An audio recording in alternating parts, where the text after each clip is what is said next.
Halo, selamat pagi Aga Kareba. Pemirsa, melengkapi rangkaian informasi Anda pagi ini seputar iNews Sulsel kembali hadir dengan beragam informasi di antaranya.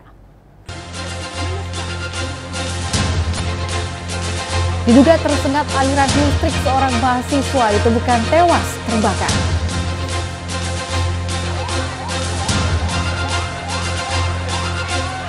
Diduga mengalami korsleting listrik, 4 rumah warga semi permanen ludes terbakar.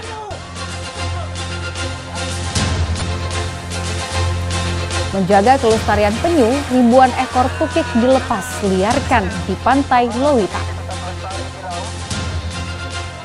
Bersama saya Rifa Majid, inilah seputar iNews Sulsel selengkapnya.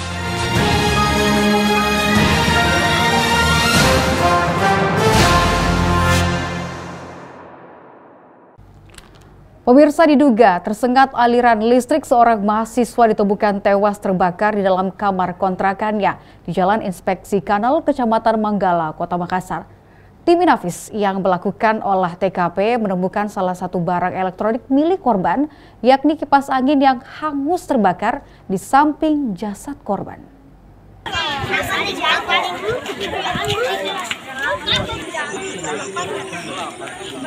Warga Kecamatan Manggala dibuat heboh dengan penemuan jasad seorang mahasiswa yang tewas terbakar di dalam kamar kontrakannya di Jalan Inspeksi Kanal, Kota Makassar. Korban diketahui bernama Yusuf Mahendra, 24 tahun, seorang mahasiswa kampus Universitas Islam Negeri UIN Alauddin Makassar.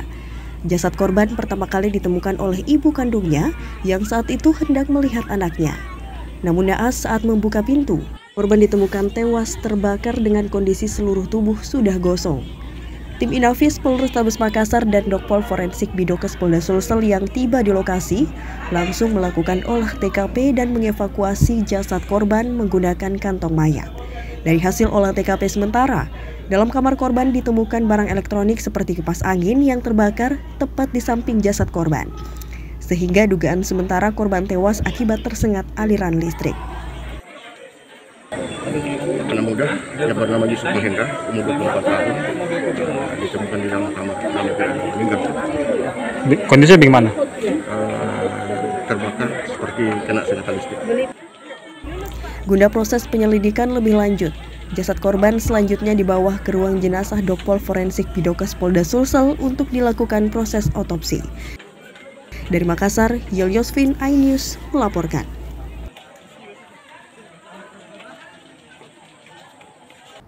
Sementara itu, diduga mengalami korsleting listrik, 4 rumah warga semi permanen yang berada di pemukiman padat penduduk di Jalan Pelita, Kecamatan Rapocini, Kota Makassar ludes dilalap api. Proses pemadaman sempat terhambat lantaran sempitnya jalan yang menjadi akses utama menuju titik kebakaran.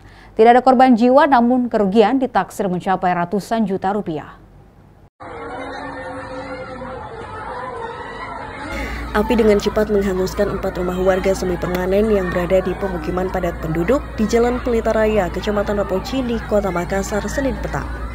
Kencangnya hembusan angin ditambah material bangunan rumah yang terbuat dari kayu membuat api cepat membesar dan merambat ke beberapa rumah warga lainnya. Warga sekitar yang dibuat panik bahu-membahu bersama petugas Damkar Makassar untuk memadamkan kobaran api meski menggunakan alat seadanya. Proses pemadaman sempat terhambat lantaran sempitnya akses jalan menuju lokasi kebakaran. Belum lagi banyak warga yang memarkirkan kendaraannya di pinggir jalan. Api baru dapat dipadamkan 30 menit kemudian setelah puluhan unit mobil pemadam kebakaran dikerahkan ke lokasi. Petugas damkar bahkan harus memanjat atap rumah warga untuk melakukan penyiraman lantaran lokasi kebakaran berada di tengah pemukiman padat penduduk. Tidak ada korban jiwa dalam peristiwa ini setelah seluruh penghuni rumah berhasil menyelamatkan diri. Barang-barang tak habis semua, Bu? Habis. Tidak ada yang Jasa-jasanya barang tidak ada. Karena di depan, sedangkan saya di belakang. Tidak ada di belakang. Jadi yang terbakar 4 rumah, 6 kakak. 6 kakak ya Pak? Ya. Tidak ada korban jiwa Pak? Jadi ini itu penyebabnya kebakaran apa katanya Pak? Jadi sementara diperiksa sama anggota. Sementara akibat kejadian ini, kerugian ditaksir mencapai ratusan juta rupiah lantaran seluruh isi rumah hangus terbakar. Dari Makassar, Sulawesi Selatan, Yosvin, iNews melaporkan.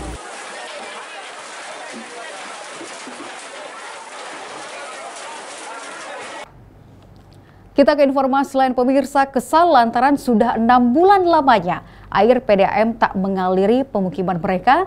Sejumlah emak-emak di Jalan Galangan Kapal, Kecamatan Talo, Kota Makassar menggelar ritual menyalakan lilin dan sesajen di depan meteran sebagai bentuk kritikan terhadap pengelolaan PDAM Kota Makassar. Video ini pun viral di berbagai media sosial.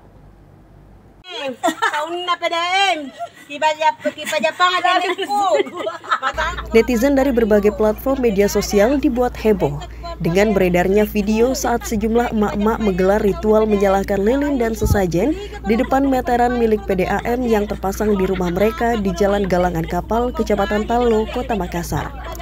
Dalam video viral berdurasi 1 menit lebih, terlihat emak-emak berbaju kaos biru menyalakan lilin sambil memperlihatkan sesajen berupa makanan dan berdoa air PDAM dapat mengalir. Tidak hanya itu, emak-emak lainnya terlihat bersemedi di halaman rumahnya. Ritual menyalakan lilin dan menyiapkan sesajen makanan di depan meteran dilakukan sebagai bentuk protes warga kepada pengelola PDAM yang sudah 6 bulan terakhir air PDAM tidak mengalir ke pemukiman mereka. Saat ini warga hanya mengandalkan bantuan air bersih yang penyalurannya sangat terbatas. Sementara sehari-harinya warga membutuhkan banyak air bersih untuk keperluan memasak, mandi dan mencuci pakaian. Belum lagi bantuan air bersih kadang bau, sehingga warga perlu melakukan penyaringan berulang kali. Warga bahkan rela mengeluarkan sejumlah uang dan dipakai untuk membeli air bersih yang jaraknya sekitar 300 meter dari pemukiman mereka. Hal ini dilakukan untuk memenuhi kebutuhan mereka sehari-harinya. Selain mengandalkan air PDAM yang tak kunjung mengalir dan bantuan air bersih pemerintah kecamatan. 6 bulan yang lalu tidak ada air bersih masuk. Ada Ji, memang bantuan toh, tapi kita setengah mati juga. Kapan-kapan tetangga kehabisan mikodong. Minta lagi memang dikasih tapi menunggu. Baru susah sekali juga. Ditunggu begitu. Lama baru datang. Aktivitas tak juga terganggu. Mau keluar ditunggu lagi air PDAM masuk toh. Air tangki. Ada Ji air tapi di sana buktinya nggak bisa juga. Karena di sini mau gali bor masing-masing setiap rumah susah juga. Karena kapan-kapan kedalaman dari 7 meter airnya asin. Kalau di atasnya 7 meter airnya keruh, berbau kuning. Warga pun berharap agar kritikan mereka dapat ditindaklanjuti pengelola PDAM, mengingat ada sekitar ratusan rumah warga sangat membutuhkan air bersih, utamanya di musim kemarau seperti saat ini. Dari Makassar, Yel Yospin, iNews melaporkan.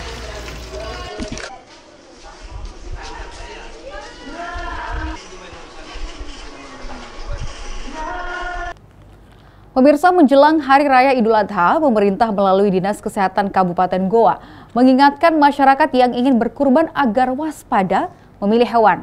Terlebih, banyaknya peredaran sapi pemakan sampah. Selain tidak layak dijadikan hewan kurban, daging sapi pemakan sampah juga mengancam kesehatan jika dikonsumsi. Puluhan ternak sapi yang digembalakan ini terlihat memakan kotoran sampah di tempat pembuangan sampah di Kecamatan Somboopu, Kabupaten Goa. Sampah rumahan terlihat di sepanjang jalan berserakan di bahu jalan, hingga membuat puluhan ternak sapi yang digembalakan dengan mudah memakannya. Pengembala ternak sapi juga memanfaatkan sampah itu untuk menjadi pakan sapinya yang diduga akan dijadikan hewan kurban. Minimnya pengawasan dari pemerintah setempat terhadap pengembala ternak sapi pemakan sampah membuat pengembala sapi dengan bebas menjadikan sampah di pinggir jalan sebagai makanan sapi. Maraknya hewan ternak sapi yang memakan sampah membuat Dinas Kesehatan Kabupaten Goa menghimbau agar warga waspada saat membeli sapi, terlebih untuk dikonsumsi dan dijadikan sebagai hewan kurban. Pasti terkontaminasi dengan zat-zat yang berbahaya.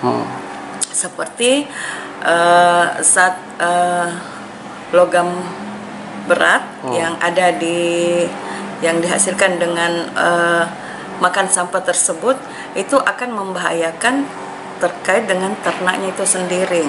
Seperti ternak itu akan terinfeksi dengan adanya bakteri atau virus yang masuk ke dalam tubuhnya.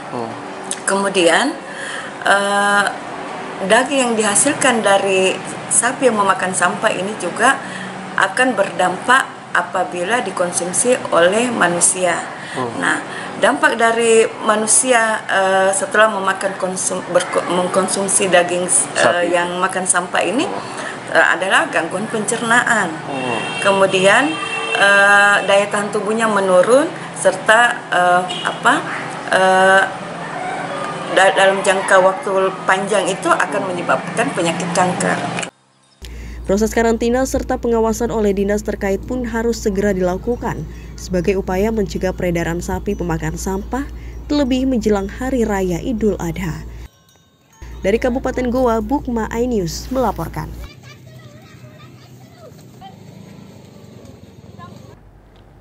Pemirsa, ratusan peserta mengikuti audisi atau casting mencari pemeran untuk film Rantai Mario. Film tersebut mengangkat kisah drama petualangan alam bebas serta mengeksplor salah satu gunung tertinggi di Sulawesi Selatan. Beginilah suasana proses casting mencari pemain pemeran pembantu dalam film karya anak Makassar berjudul Rantai Mario di salah satu hotel berbintang di Jalan Andi Pangerang Petarani, Kota Makassar. Sebanyak 400 peserta audisi mengikuti proses casting selama 2 hari. Para peserta pun menunjukkan bakat akting mereka di hadapan sutradara dan kru film Rantai Mario.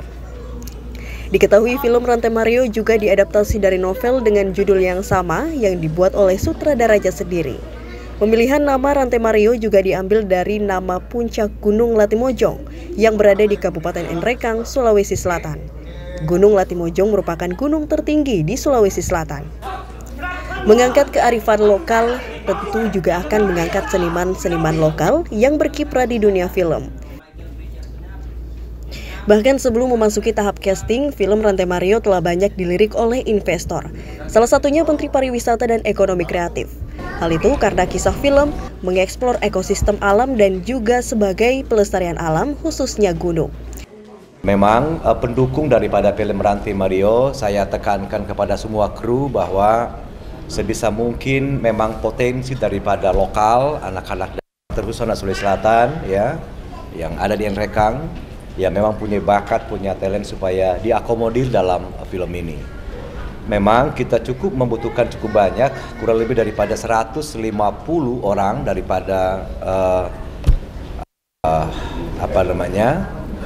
talent ya. Kemudian ada 45 total yang akan kita rekrut, baik itu peran pembantu maupun peran pembantu utama. Misalnya mau terjun ke dunia akting, kenapa? Karena tertarik, seru dapat pengalaman yang baru. Memang sudah ada pengalaman sebelumnya di sekolah kah atau di mana acting? Kalau di sekolah jadi OSIS, kalau dulu jadi model. Kira-kira kesini itu dengan modal apa mempunyai keyakinan akan diterima? Apa modal tak? Kepercayaan diri. Kalau dari segi acting sendiri kita sudah tahu, paham? Mungkin masih bisa belajar semuanya. Berarti yang nanti itu menjadi pemeran utama atau pemeran pengganti dari? Saat ini pemeran utama kita masih nunggu kabar dari Jakarta buat ada sponsorship gitu. Berarti yang casting ini untuk apa? Pemeran pembantu utama dengan pemeran figuran ekstras. Jadi figur utama belum ada sampai sekarang. Sampai saat ini masih dalam seleksi tim sampai saat ini. Diharapkan dengan adanya film drama petualangan dengan mengangkat kisah alam bebas juga menjadi pemicu para seniman lokal untuk bisa kembali berkarya di dunia film, agar eksistensi karya film dengan kearifan lokal bisa terus berkembang hingga mampu bersaing ke festival film internasional, melestarikan kebudayaan dan keindahan alam Indonesia melalui film. Dari Makassar, Muhammad Fadli, iNews melaporkan.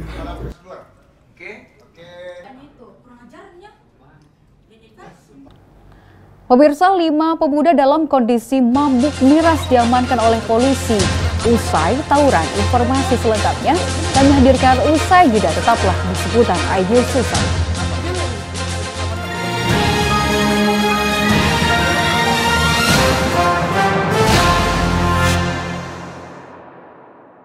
Dan cobalah mari kita semua saling menyayangi dan saling berbagi dan bersama untuk hadapi bencana. bencana, kelak sambut pagi dan cerah mentari.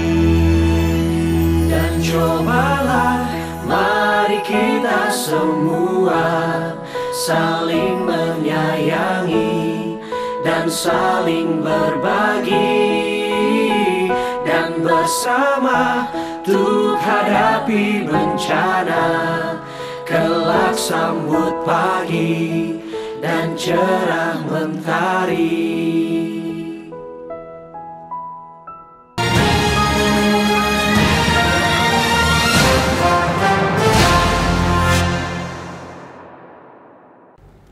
Terima kasih Anda masih bersama kami di seputar Rajo Sulsel. Pemirsa, tidak terima anaknya ditegur, 2 orang emak-emak di Desa Bonto Talasa, Kecamatan Simbang, Kabupaten Maros mendadak viral setelah rekaman video perkelahian antara keduanya ini diunggah ke media sosial. Mirisnya keduanya diketahui bertetangga dan masih berhubungan keluarga.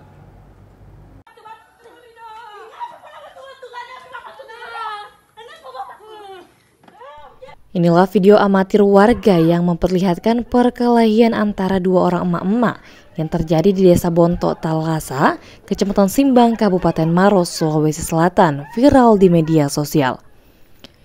Kedua ibu muda ini terlihat saling pukul dan jambak rambut. Dalam video yang berdurasi sekitar 1 menit 36 detik ini, terlihat 2 emak-emak ini saling tarik rambut dan sempat menjadi tontonan sejumlah anak-anak di sekitar desa tersebut.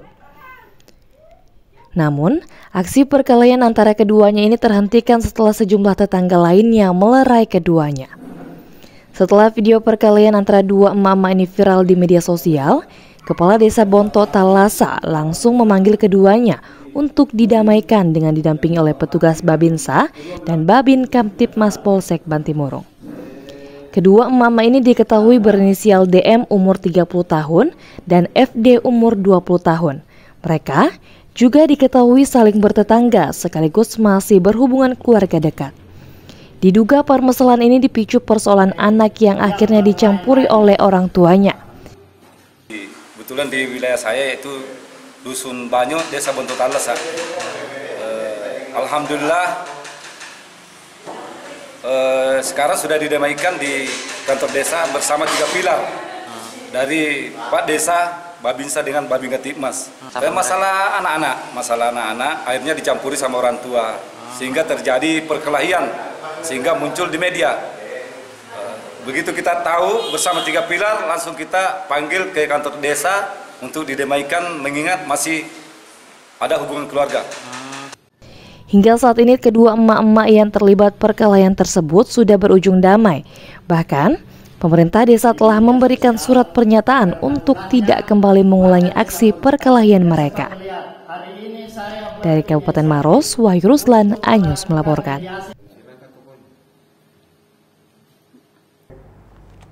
Yang viral lainnya, pemirsa, mobil Patwal Satlantas Polrestabes Makassar yang menabrak pengendara motor di Kota Makassar. 2 personil Polantas akhirnya diperiksa oleh Propam Polrestabes Makassar untuk dimintai keterangan saat peristiwa tabrakan tersebut terjadi. Inilah video viral saat mobil polisi dari Satlantas Polres Makassar yang tengah melakukan pengawalan di persimpangan Jalan Andi Pangerang Petarani ke Jalan Hertasning, Kota Makassar pada 10 Juni lalu menabrak pengendara sepeda motor. Sebelumnya pengendara tersebut sempat dihentikan oleh polisi lalu lintas yang melakukan pengaturan, namun diterobos hingga ditabrak mobil Patwal Satlantas Polrestabes Makassar. Meski ditabrak, pengendara tersebut terlibat langsung meninggalkan lokasi sama seperti mobil polisi beserta yang dikawal. Kapolrestabes Makassar Kombes Pol Muhammad Ngajib mengatakan, hingga saat ini tidak ada warga yang merasa keberatan dan melaporkan kejadian tersebut ke kantor polisi. Meski demikian, pihaknya tetap melakukan evaluasi terhadap personel yang melakukan pengawalan tersebut. Keduanya disebut Aibda IR selaku driver dan Aibda IA selaku pendamping. Itu dan kami sudah melakukan tindakan juga kepada anggota itu. Kita lakukan pemeriksaan oleh Propam dan tentunya melihat pada kejadian pada saat itu apa yang menjadi kesalahan oleh anggota itu, dan ini tentunya menjadikan suatu koreksi juga untuk kami. Dan mohon maaf kami selaku Kapolrestabes atas kejadian tersebut, dan ini menjadi koreksi dan akan kita perbaiki apa yang terjadi. Pasca kejadian ini, Kapolrestabes Makassar juga menegaskan akan melakukan pelayanan kepada masyarakat yang dilakukan jajarannya.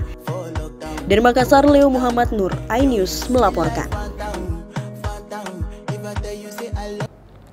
Pemirsa, 5 pemuda dalam kondisi mabuk miras diamankan polisi usai menggelar perkelahian antar kelompok di Kota Makassar. Motif ketersinggungan pada saat asik pesta miras menjadi pemicu perkelahian antara kelompok tersebut. Barang bukti miras dan 1 kendaraan bermotor yang digunakan pelaku mendatangi TKP turut diamankan.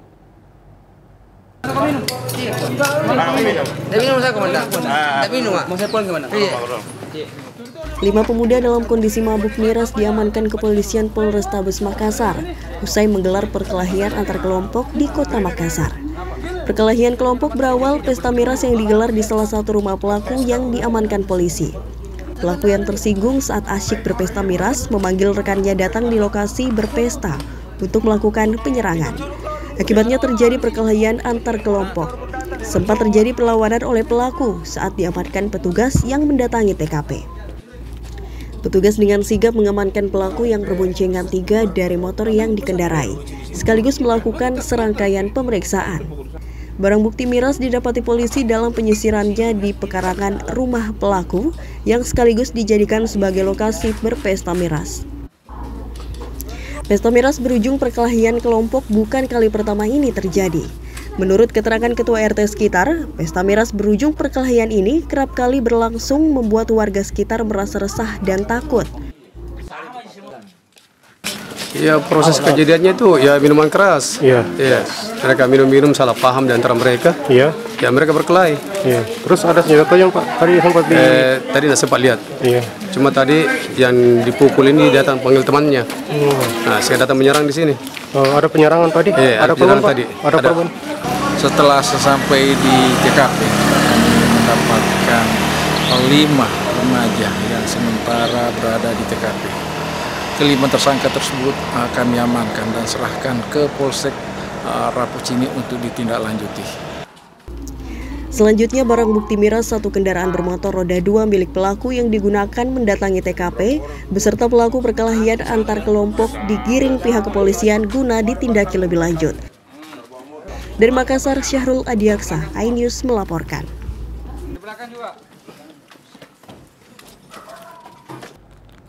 Beralih ke informasi lain pemirsa, sedikitnya ada 16 tim akan memperebutkan Piala Kapolrestabes dalam kejuaraan turnamen mini soccer yang akan digelar dalam rangka HUT Bayangkara ke-77. Turnamen tersebut menjadi ajang silaturahmi antara TNI, Polri, supporter, jurnalis dan juga masyarakat.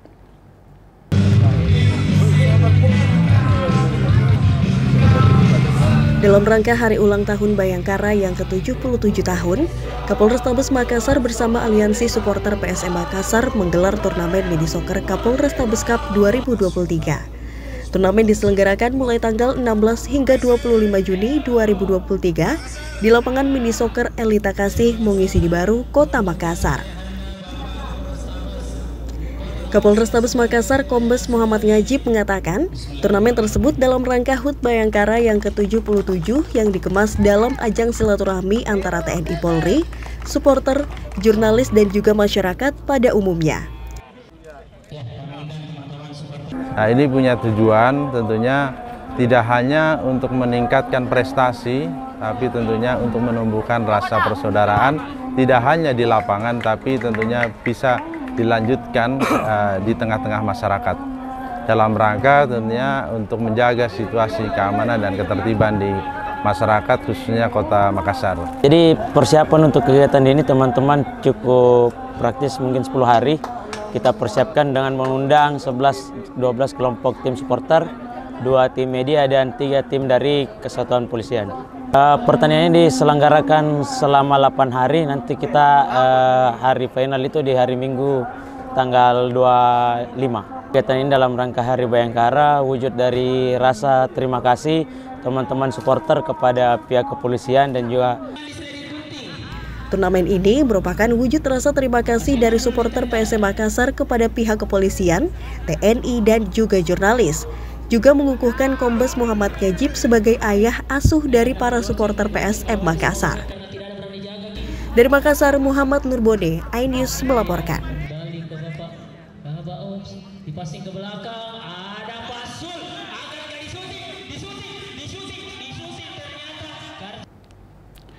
Untuk menjaga kelestarian penyu, komunitas rumah penyu di Kabupaten Pinrang melepas liarkan ratusan ekor tukik jenis lekang.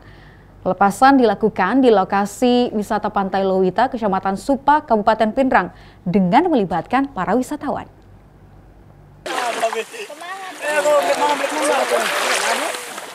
Ratusan ekor tukik jenis lekang ini dilepas liarkan di lokasi wisata Pantai Lowita, Kecamatan Supa, Kabupaten Pinrang.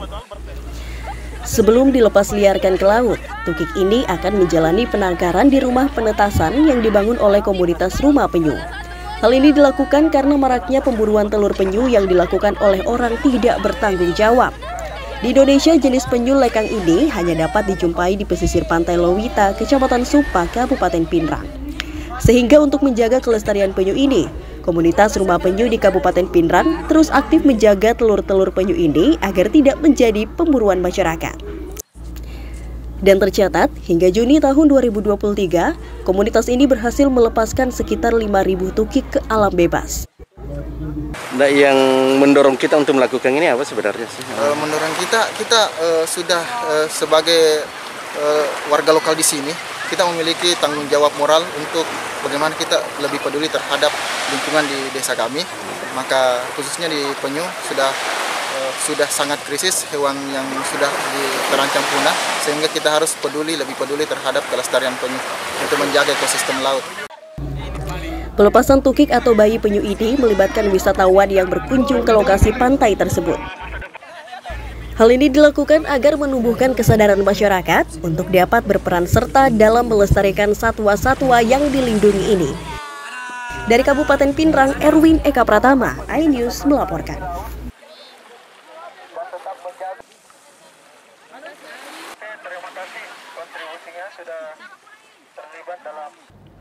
Pemirsa, informasi tadi mengakhiri kebersamaan kita pagi ini seputar iNews Sulsel. Terima kasih banyak atas perhatian Anda. Saya Rifa Majid beserta kerabat kerja yang bertugas pamit undur diri. Salam kita pada salama dan selamat menjalankan aktivitas.